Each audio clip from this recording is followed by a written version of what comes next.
मेरा सवाल है कि कुछ लोग दीक्षा नामदान गुरुजी से प्राप्त करने के पश्चात भी लोग गलत कार्य या लोगों का दिल दुखाने का काम करते हैं, जिसमें उनके गुरुजी की भी निंदा होती है। महाराज जी, ऐसे में आप जो अज्ञानी जीव हैं, केवल कान फुकवा लिए, उसको थोड़ी चेला कहते हैं। चेला तो होता है मन क्रम वचन त्रिशुद्ध सकल मत हम श्री हित हरिवंश उपासी। जो मन से, वचन से, कर्म से गुरु का हो जाए उसे चेला कहते हैं। मन से वही सोचेगा जो गुरु जी ने कहा है अनुकूल, तन से वही क्रिया करेगा जिससे गुरु की निंदा न हो, वाणी से वही बोलेगा जिससे दूसरों को सुख हो, तब तो चेला। मन मिले तो चेला, नहीं तो फिर जगत का सब मेल ही है।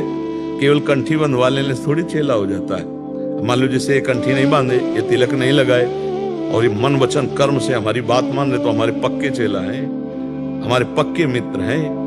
अब हमारे कंठी तिलक बांधे हो, बात एक को नहीं मान रहा है, तो बिल्कुल हमारा त्रिकाल में हमारा नहीं है।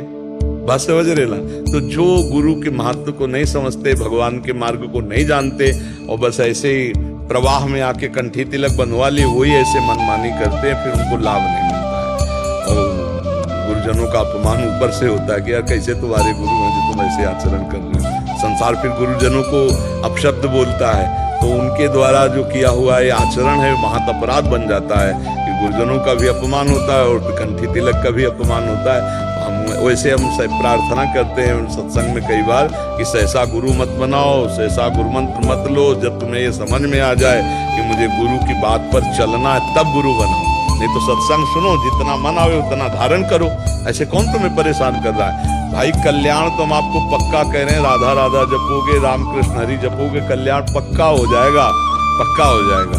अच्छा, गुरु बनाना होता है या गुरु स्वीकार करना होता है? बनाने में बिगड़ने वाली बात है। स्वीकृति में जैसे आपने हमारी बात सुनी और मन से स्वीकार कर लिया कि आप हमारे गुरुदेव, हमें आपकी आज्ञा के अनुसार हो गया।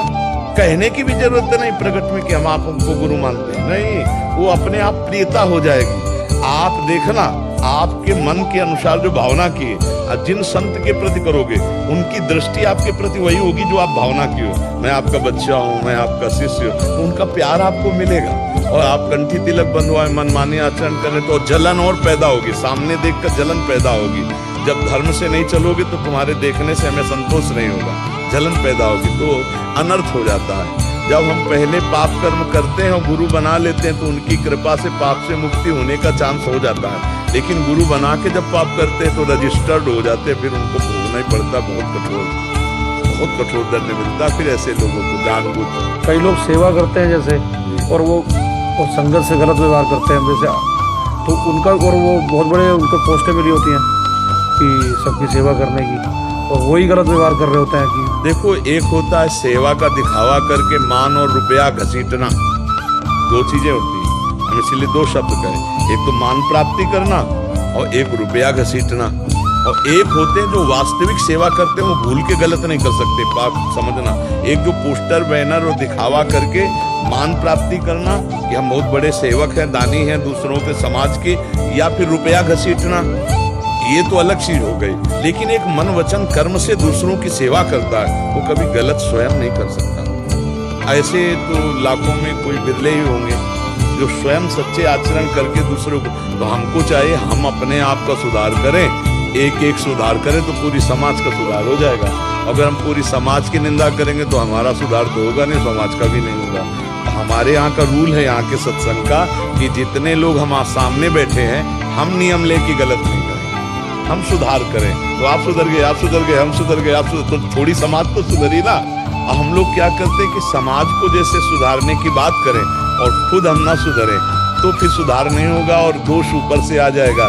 क्योंकि हमारे घर में इतना कूड़ा है कि हम अपने घर में झाड़ू पोछा तो लगा नहीं पा रहे पूरा, अब हम दूसरे के घरों की क्या देखें? बात समझ रहे ना? तेरे भावे जो करे भलो बुरो संसार, नारायण तू बैठ के अपनो भवन गुहार। हम सब मिल करके अपने हृदय को ठीक करें तो हम भारत के एक कोने को तो झाड़ू लगा पाए। एक समाज तो सुधरी, 100 सुधरे तो सुधरे ना, 100 1000 को सुधार देंगे, 1000 लाख को सुधार देंगे तो हम लोग सुधरे। हमें चाहिए कि वर्तमान में जितने अपने लोग बैठे, अपने लोग गलत आचरणों के त्याग का संकल्प करें। अपने लोग दंभ पाखंड नाटकबाजी करके दूसरे से धन लेना, सम्मान पाना, ये सब छोड़ें। सच्चाई से, ईमानदारी से सेवा करें। ईमानदारी से हम धन कमाएं, ईमानदारी से परिवार और समाज की सेवा करें, तो अभी हम आनंदित हो जाएंगे। हमें लगता है हम दूसरों के ऊपर दोषारोपण ना करके हम अपने आप का सुधार करें तो बहुत अच्छा रहेगा। क्यों प्रभु जी?